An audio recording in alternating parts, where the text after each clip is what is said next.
Жұмыстан шаршап келген Дария үйіне келе салып тамағын ішер-ішпес жатып қалды. Бірақ еш ұйқысы келер емес. Үйдің іші тым-тырыс. Өзі де елегізіп, ары-бері дөңбекшіп, болмаған соң қайта тұрды. Теледидарды қосып, кішкене жаңалық көрейін деп отырды. Қанша теледидарды қосса да, ойының бәрі басқада.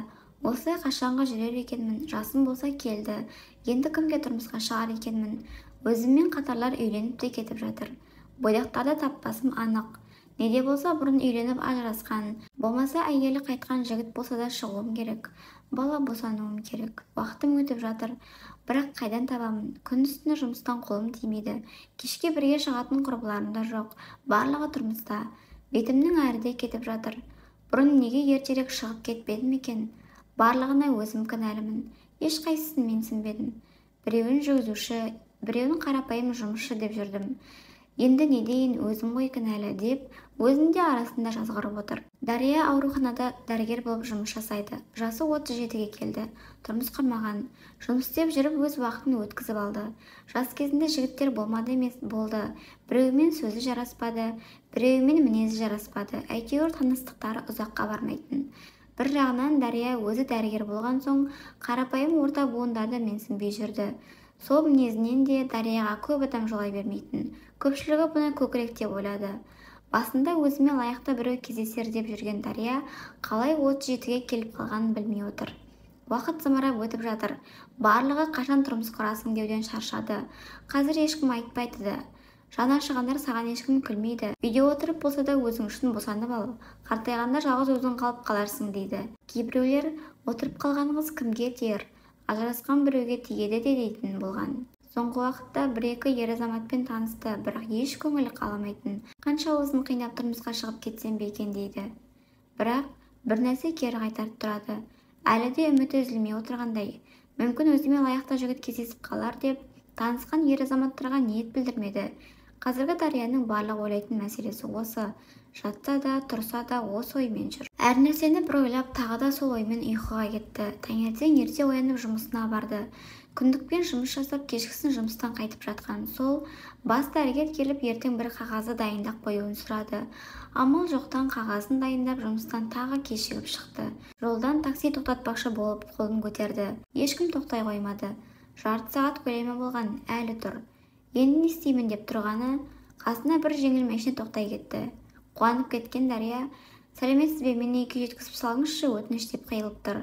Отырыңыз, апарып тастайын деді. Дария дереу машинаға отырып алды.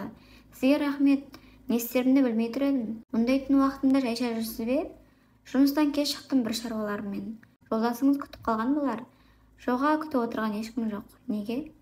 Себебі жұмыс істеп жүріп тұрмыс құрмадым. Өзіңіз таксистсіз бе? Жоқ, мені де күтіп отырған ешкім жоқ. Сондықтан жұмыстан шығып қаланы бір аралап жүрген едім. Сізді көріп апарып салайын деп ойладым. Үлкен рахмет сізге. Шамалы үнсіздіктен соң, менің есімім Қабыл. Үнсіз отырғанша таныса отырайық. Иә, дұрыс айтасыз, менің есімім Дария. Танысқаныма қуаныштымын, мен де. Екеуі үйіне жеткенше танысып барды. Қайда жұмыс істейтінін барлығын сұрап білісті. Қабыл қарапайым күзетші болып жұмыс жасайды екен. Осы уақытқа дейін үйленбеген. Дариядан бір жас кіші болып шықты. Бойдақ екенін білгенде Дария қуанып кеткендей болды, бірақ жасы кіші болғанға қайта өзін басты. Менен кіші жігіт мені не қылар дейсің, жастарға қарайды ғой дейді. Үйіне жеткізіп салып, Қабыл ешқандай ақшасын алмай қайта кетті. Дария Қабылдың бұл қылығына тәнті болды. Нағыз ер азамат екен дейді. Сөзі де түзу. Дарияның бұрынғы мінезі жоқ, басылған. Бұрын адамды қызметіне қарап араласатын. Қазір Қабылды қарапайым күзетші екен деп отырған жоқ. Тек әңгімесі жарасып, жақсы көңіл-күймен қайтқанына қуанышты болып отыр. Бүгін көңілі тынышталып, жақсы оймен ұйықтады.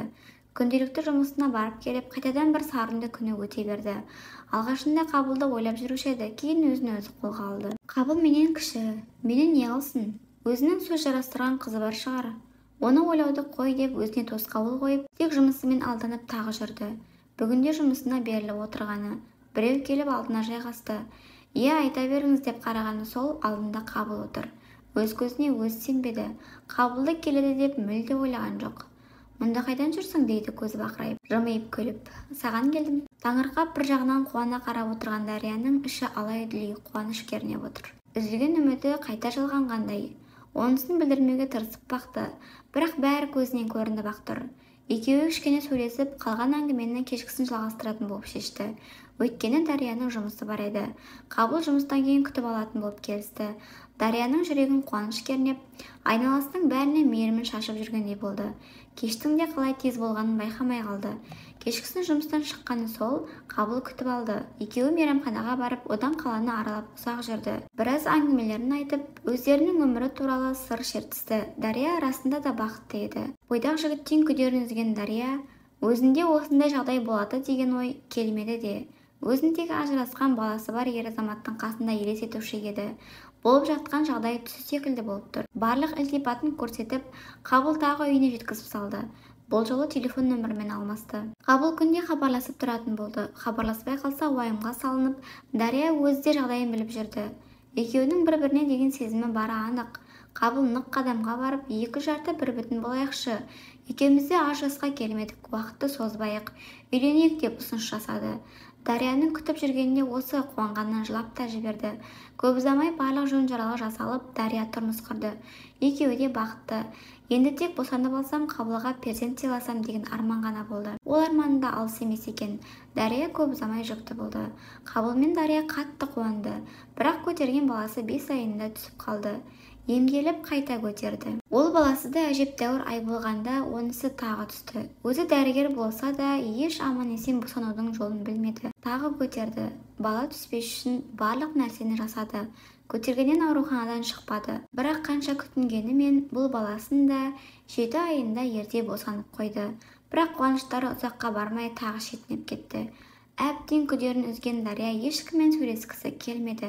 Тек өзін кінәлі етіп, іштей тынып жылай берді. Осынша уақытта бақытқа жеттім бе деп едім. Әлі де жылайтын күнім аз емес екен. Қабылға бір перзент сыйлай алмадым ау, енді не болар екен? Тумасам мені не қылады, тастап кетеді де. Жас келіншек алады ғой, не істеймін мен? Тағы өзім ғана қаламын ба деп жылаумен болды. Дарияның көз жасын көрді ме, қиналып жатқанын сезді ме? Ауруханада жатқан жерінен бір дәрігер алып ұшып келді. Саған айтар маңызды әңгімем бар, мені тыңда. Қазір ғана бір жас қыз босанды. Некесіз бала. Жігіт қызға үйленбей отыр екен. Бұл қыз енді өз перзентінен бас тартып отыр. Өзі жас оқитын қыз. Үйіне апарса қабылдамайды. Сондықтан осында тастап отыр. Мүмкін сен бауырыңа аларсың. Сонда артынан еретін шығар дейді. Қуанып кеткен Дария Қабылмен ақылдасып хабарын айтатын болды. Қабылға хабарласып мән-жайды түсіндіріп айтқан еді. Ол да қуана-қуана келісе кетті. 2 күннен кейін Қабыл мен Дария қыздарымен бірге перзентханадан шықты. Дария кішкентай әлдейді өзінің қызындай көріп, омырауымен ана сүтін берді. Үйлеріне қуаныш еніп, жүздері бал-бұл жайнап, қыздары қуаныш әкелгендей болды. Қыздарының әрбір қылығын қызықта өсіре берді. Қыздары 1 жасқа толғанда Дария көтерді. Бұл жолы аман-есен қыз босанып алды. Оның артынан тағы ұл босанды. Қазіргі уақытта Қабыл мен Дария бақытты отбасы, 3 баланың анасы. Бірінші қызын өз қызындай көреді. Туғандікі емес, баққандікі деген рас ау. Үлкен қыз өзінен айнымай өсіп келеді. Қазір мектепке барып жүр. Дарияның өзі бұрынғы жұмысына қайта шықты. Қабыл басқа бір мекемеге қызметін ауыстырды. Үлкен жер алып сонда тұрып жатыр.